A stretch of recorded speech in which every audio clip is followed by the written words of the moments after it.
I was never taught about money. I was never taught about tax. I was never taught about cash flow. And they would have been really useful things to learn about, right? People just don't understand about financial management and cash flow and things. And it's such a tragedy that that is not taught in schools. Unfortunately, our schools don't really prepare our young people for today's society.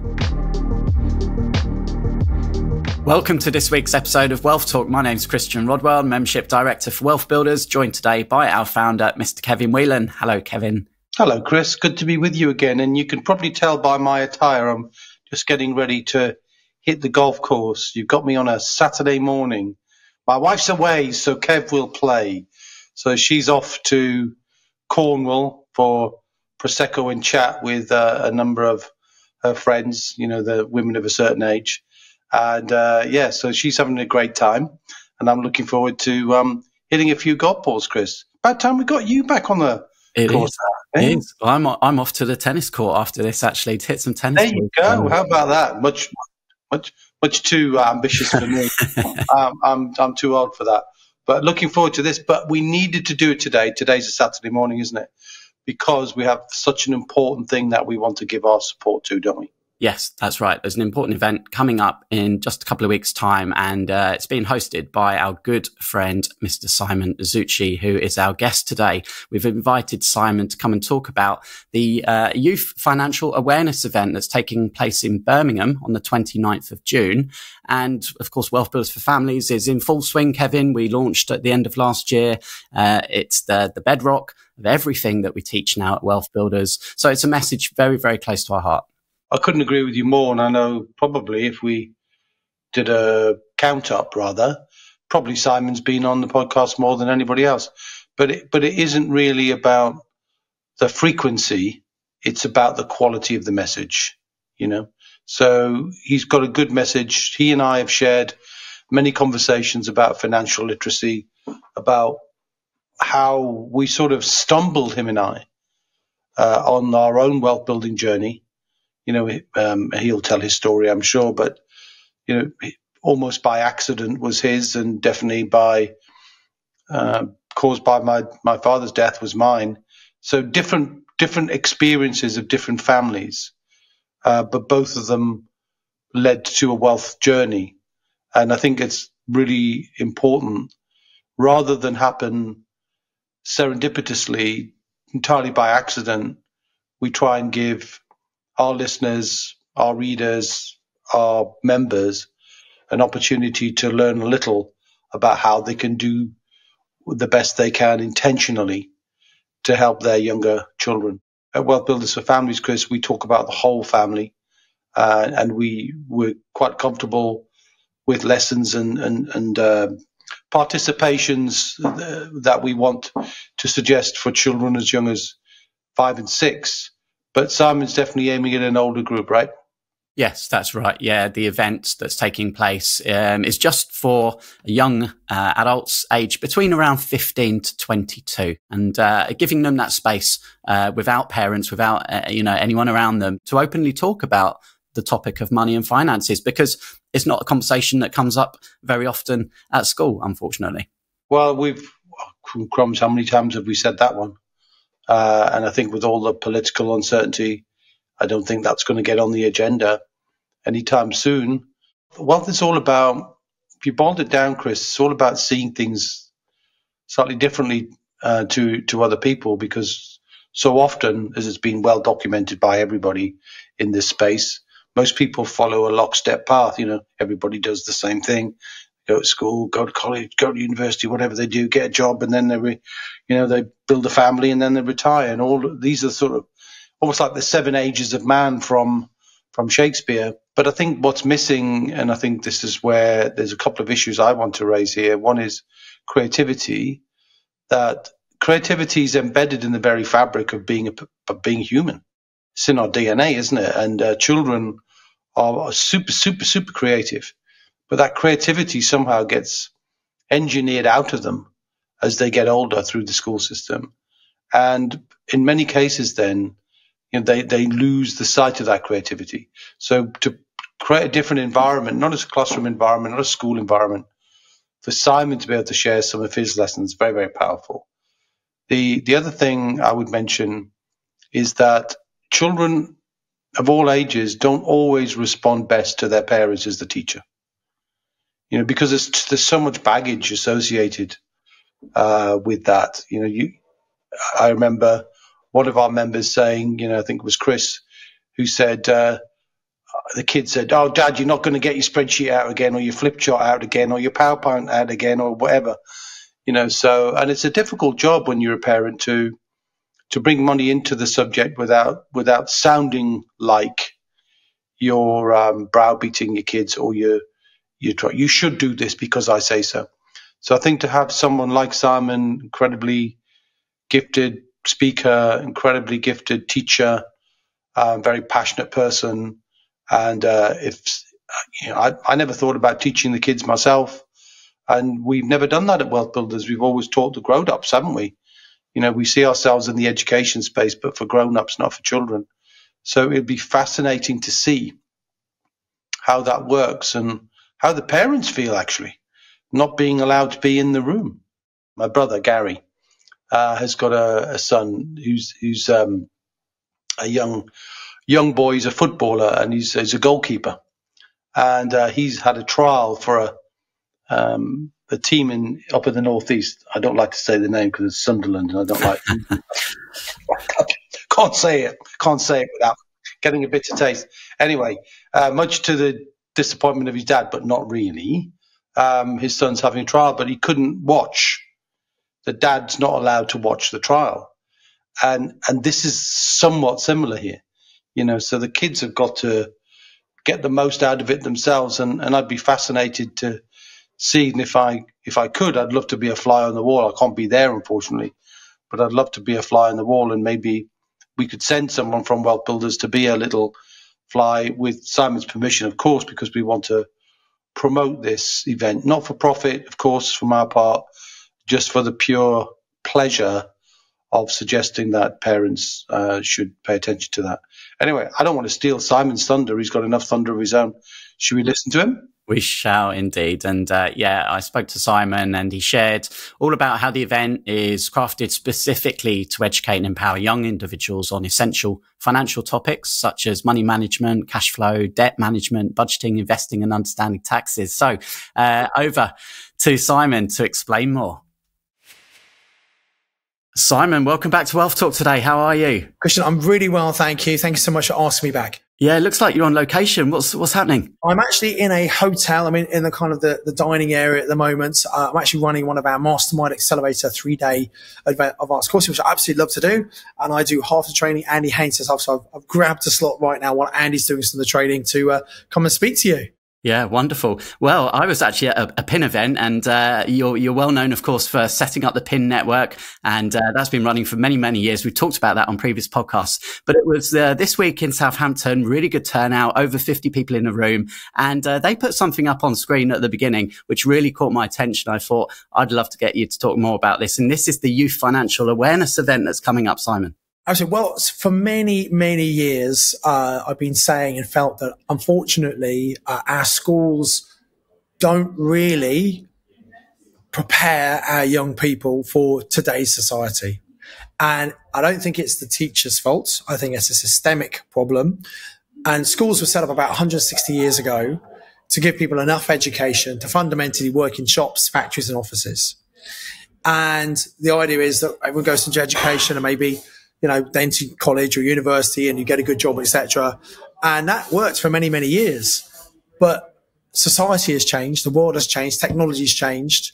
And I don't think that some of the things that you learn in school these days really prepares people. I mean, I don't know about you, Christian, but I must have missed the wealth creation lessons they had at school. I must have been doing something else. I don't know. But I was never taught about money. I was never taught about tax. I was never taught about cash flow. And they would have been really useful things to learn about, right? But they don't teach these things. And, I also think in today's society where we are seeing so much change, and especially, the last 20, 30 years, we've seen the internet, but now particularly AI, the last couple of years, and obviously moving forward, I think everyone knows that a lot of manual jobs are going to be automated by robots and AI. but also there'll be a lot of professional jobs like doctors, like accountants, like solicitors, where probably AI is going to take a lot of those jobs as well. Now, obviously, there'll be new jobs created in the AI industry supporting AI, but I think the idea of going to school and getting an education and then going to university and getting a degree, unless you want to go into a vacation, like you want to be a doctor, surveyor, accountant, whatever, well, maybe that's true. But I think so many kids are kind of forced down the education route, thinking they're going to get a job, and maybe that's not the best thing for them. Now, nothing wrong with jobs. Jobs are great. But I think actually we should show kids that there are different things, there are different choices. For example, in many of our schools around the country, we have kids whose parents are on benefits and their parents, their grandparents were on benefits. And they think, there aren't any good jobs. I'm not going to get a job. I'm just going to go into benefits. And rather than thinking, I need someone to give me a job, we need to change the way they think. I think actually maybe they could start a business and they could actually employ people. Well, they could be the employer rather than the employee. And I think it's just about instilling this and maybe giving people who maybe haven't had the right kind of role models in the past just something to think about. So that's what it's been about. And for many years I thought, well, it's great to get into schools and train a load of people to go into schools and teach. That has its whole host of problems. One, obviously, is that because of the curriculum, there's a lot of pressure for schools to make sure they get results and things, and there's not a lot of spare time. And so coming up towards summertime is at the end of exams when there is some time, but then all the schools are free at the same time, really, and it'd be hard to do that. So we have a number of years of frustration. Last year, for the very first time, we ran a very small event, 25 kids, as many people who are kids of our clients. The idea was to just give them a day to talk about, not about property, but talk about, if you're going to get a job, how do you get a really good job? How do you move your way up? How do you understand about money and cash flow and tax and these kind of things that you never ever learn? It's for 16 to 21-year-olds. And we had an amazing day. I had a couple of our younger students there because I'm getting a bit old now. So our young students they could relate to were doing some of it as well. And it's brilliant with some great feedback on how we're going to make it better. And, just got busy. And this is one of my passions. And if you don't make time for your passions, they're never going to happen. Right. And so, we did that towards, the end of the term, beginning of the summer holidays. Well, let's do it a little bit early this year. So we're going to do it on the 29th of June this year. So when they've kind of finished exams and hopefully they're free, and we're doing it in Birmingham again. It's a private event. And what we did last year, we're doing again is we encourage you to come buy a ticket. So if you have young adults, 16 to 21, 22, they want to come along who buy a ticket, we'll actually give you a second ticket for free. So either they can come with another sibling or they can come with a friend, or if they don't have anyone to bring, they can donate the ticket back to us and we will give it to an inner city child in Birmingham who really would not have exposure to this kind of stuff. We bring them along for the day. And that's the thing that really excites me about, just helping kids see things in a different way. In the same way, I'm running a property event here and we're opening people's mind to all the different things they can do in property. Well, what I'm doing for the kids has nothing to do with property, but people just don't understand about financial management and cash flow and things. And it's such a tragedy that is not taught in schools. Although it's linked to numeracy, I don't know if it's ever going to happen in schools. And there are some progressive schools that bring people in and try and do this kind of thing.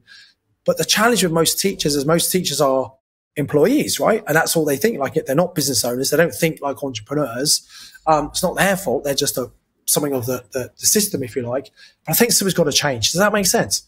Yeah, no, it sounds great. So just to be clear, this is for the kids. The parents can drop them off. They can come and pick them up later. Parents can drop them off. Yeah, we're doing it just by the NEC. So very easy to get to on train. Parents can go and spend some time in Resorts World just next to the hotel, or they can go to into Birmingham, whatever. Interestingly, I did a webinar for some of our clients, and actually there was a bit of feedback saying, we want this for our kids that are younger. We thought, well, we want people who are kind of young adults, they're 16 plus. But actually, I think what we will do in the future, and it'll be different. We've got very specific content for this age group. I think actually quite a few people suggested, they said, look, I'd love to bring my 11, 12-year-olds along, but it'd be great if the adults could come with the kids. And I think, very often we've been talking about what we teach the kids. A lot of adults have said, hey, I'd like to learn that because I was never taught that kind of thing. But the reason we're making this just the kids at this event, and we've got some team helping us out, obviously, but I think sometimes at that kind of teenage age, parents might be trying to instill some of these good principles in their kids. But, when you're a teenager, Genuinely, you know it all, right? And your parents are sometimes the last people you listen to. And so by not having the parents there and having a third party influence, there's a chance maybe they might listen more. Does that kind of resonate? Yeah, I can see that. It gives them perhaps the freedom to express themselves and say some things they might not say do if their parents were there. So that's right. And it's all confidential what we're talking about in the room. So that's kind of why we really want to get them to open up and embrace some of these ideas and philosophies. Yeah. And the website to head to if someone wants to register a ticket? futurefinancialsuccess.co.uk. And we'll give you a link so you can put it in the show notes or something. But futurefinancialsuccess.co.uk. And as you say, buy one ticket, get one free. Buy one ticket, get one free. So you can bring two kids, or they can come together, or they can bring a friend, or just let us know. We'll donate it to. And that's really good. because we need to let people know that some people have paid here, some people have paid for other people here, and that's one of the lessons about not just thinking about yourself, but trying to help other people in society and contribute, and how we can all work together. So that's one of the lessons we're trying to get to people on the day. So thinking back to your own experiences as a child, as a young adult, Simon, you mentioned at school, we certainly didn't get these lessons about money and finance. What about at home? What was the dynamic like between your parents when it came to conversations around money? I don't think we really talked that much about money. I mean, my dad was a GP, he was a doctor, and his philosophy was all about service, and hopefully instilled that belief into me as well. My mom was a nurse when they met, and then she became a housewife and looked after me and my two sisters, and then she became a secretary because she didn't want to be at home all day doing nothing. But she was a great housewife. She'd cook us cakes and things and cook lovely food and make curtains. So she was a proper housewife, really. And my dad worked really hard. He was a senior practitioner in a GP practice, but he was on call every other weekend, worked really hard. And I went to a grammar school. So it was a very state school, really. It was a very good school. I was a very average person then. There wasn't any kind of talk about money and stuff there. I think we had a nice life. We had some nice holidays. We learned to ski when I was about 10. So once a year we'd go on a skiing. So I had some things maybe some other people didn't have. But then again, everyone had Atari video games. I didn't have any of that. I didn't have a TV in my room. So I think a lot of things that other people had, I didn't have. I don't think I had a difficult, struggling life. I didn't have as much things as some of my other friends had, but I never really felt a shortage of money. But I've always been entrepreneurial. So I went out and I got a job, a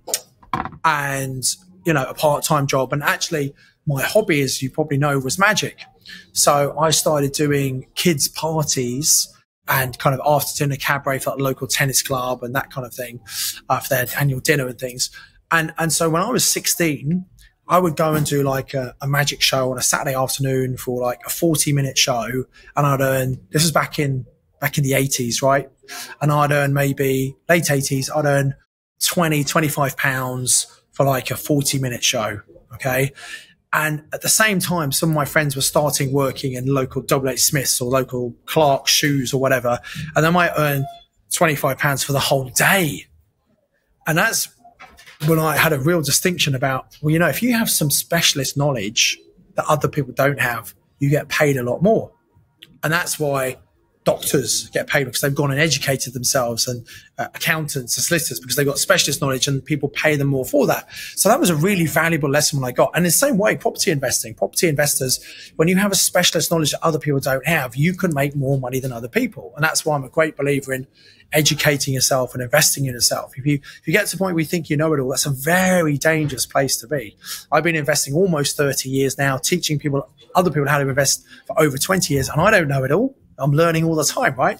So my attitude to money when I was younger was, I think when I was 16, my mum gave me my family allowance, said, right, now you can go and buy your own clothes and you're in control of your money. So I think that was a great thing. I learned about using money and spending money, and you spend it or you run out, you got to wait till you get some more money coming in. So I think that was a really good lesson. But if I'm honest, I think my dad was probably pretty much spent everything he earned. I don't think they really saved much money. And I think that's the case with most people, right? I mean, he had a very good job, and you have to do something pretty wrong to lose a job as a doctor. It's a very stable income, and they had their own home, which was a nice house that got up in value, but they certainly weren't investing in another property. They weren't doing any of those things. So I never had an influence to learn those things. I think the first influence I had was when I was maybe at university. And bear in mind, my mum and dad owned their own house. So I didn't know about renting property until I went to halls of residence, and then I eventually moved into a student house, and I met my first student landlord who had about 100 houses. I sat down one day when he came to the inspection. He was a full-time hands-on landlord, and he did an inspection one day. And he sat down, had a cup of tea. I said, well, how's this housework thing? He explained to me, and I probably didn't really get it. I thought, oh, that's kind of interesting. And a seed went into my head thinking, I'm going to do that one day. When I got lots of money, I'll buy lots of houses. So it's amazing how people we meet over the years can influence us. We take on ideas. And sometimes people are lucky, they meet the right people, and sometimes they don't, because unfortunately this stuff is just not taught in schools. Yeah. So looking back, would you almost say that he perhaps was your first financial role model when you were growing up? He was something I definitely was inspired by what he had done and what he was doing. And I probably didn't really get it at the time, but a mental note went into my head. Oh yeah, I should definitely have some properties at some point. As I've been entrepreneurial, but I hadn't realized how, in fact, when I started investing, I didn't have anyone like me telling me what I should be doing. So I learned the hard way.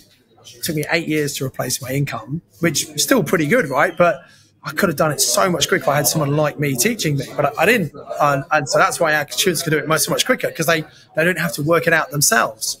They got people to guide them and help. Well, Simon, I can see, obviously, you've got lots going on there with the event, so I'm not going to hold you too much longer, but I'm going to ask you one final question. Yes, and what do you think is the best thing that our listeners can do to help their children or grandchildren enjoy a more secure financial future? You know what the best thing is, Christian? Is to lead by example. Some people think, I'm going to make loads of money, give it to the kids. And that might work, but unfortunately, sometimes second, third generation, they just squander it all because they don't value it. But if you can become financially independent yourself, not so much to give the kids the money, but to teach them by example what you've done, that has got to be the most valuable thing you can give them, in my opinion. Thank you, Simon. I really appreciate you taking time out of your busy schedule. My pleasure. Sorry I had to move. Sorry, a bit of disruption to the background noise. Okay. It's okay. And we'll just remind anyone listening, futurefinancialsuccess.co.uk. Head there now. Find out more information about the event that's coming up 29th of June, all day long in Birmingham. And it's going to be a cracker. We're really, really happy to support that.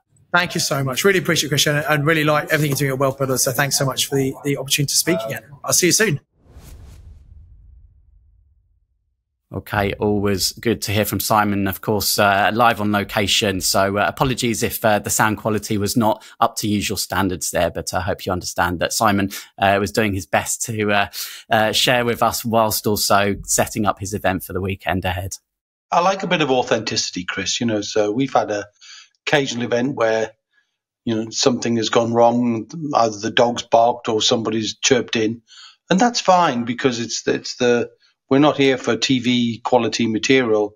We're here to give information from the heart, and I think Simon's from the heart speaker as well, and I applaud him for his passion, and we always want to collaborate with people like Simon. In fact, Chris, just a quick word, if I may, about the hub, which is roaring away now. Some huge successes that we're seeing, and we're hoping to.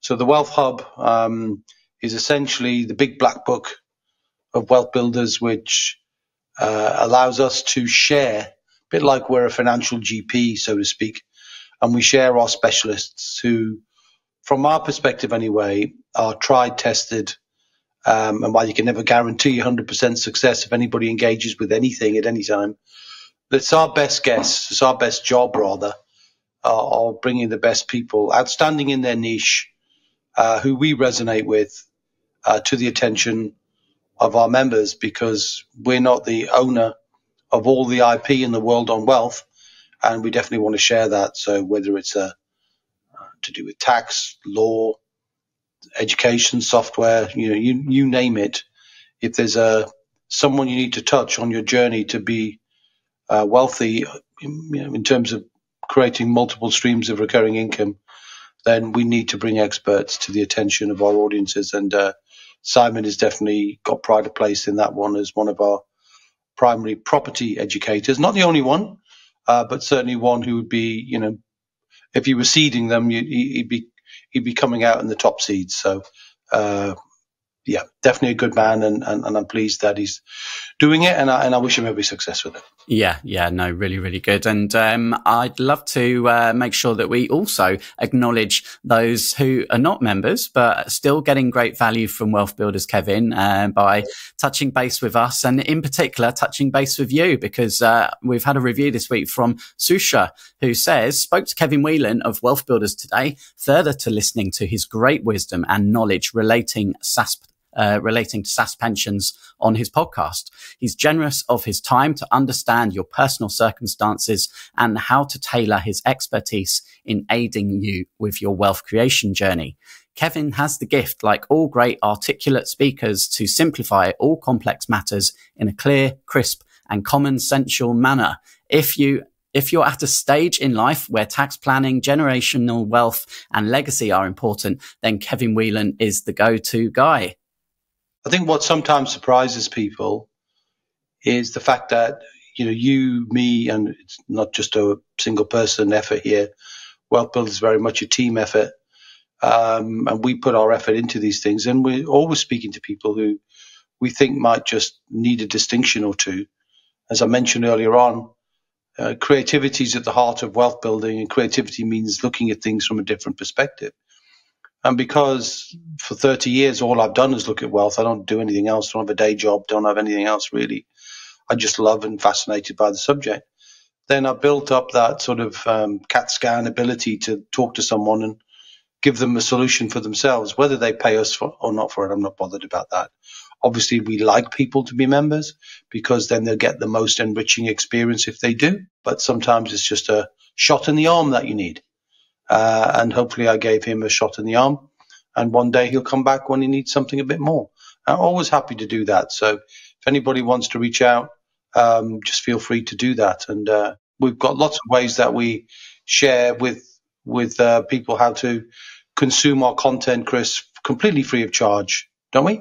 Yeah, head to the Wealth Builders website. If you haven't been there recently or ever, perhaps, go to wealthbuilders.co.uk. We have all of our back catalogue of podcasts, nearly 250 episodes. You can search for anything, any keyword. You can bring up business, tax, anything that you might need some help with. And you can book a call with our team really, really easily. Head to wealthbuilders.co.uk/discovery call. So, lots of great stuff there. We also have a community on Facebook, which is completely free to join. So once again, just search for Wealth Builders and request access. And we'll be pleased to see you there. Yeah, and we shamelessly give stuff away. And the reason we do that is because, we know the timing is never right always for someone to want to put more time into it. And therefore, we're willing to help people who've got very little time, give them something better to do. They see a result from that and they go, well, okay, if I got that from a 15-minute call, what would I get if I, engaged with them longer term? So yes, it's, there's a self-serving element to that.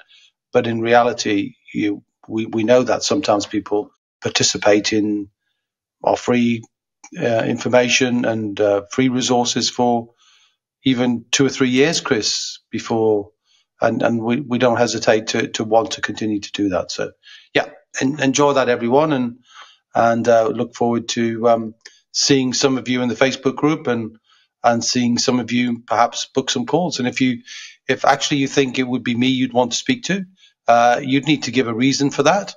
You wouldn't just be able to book a call directly with me for obvious reasons. But if there's something you want and you could give us an email summary of what's troubling you, what's getting you stuck, if I think I can help you, I'll pick that out and give you a call personally.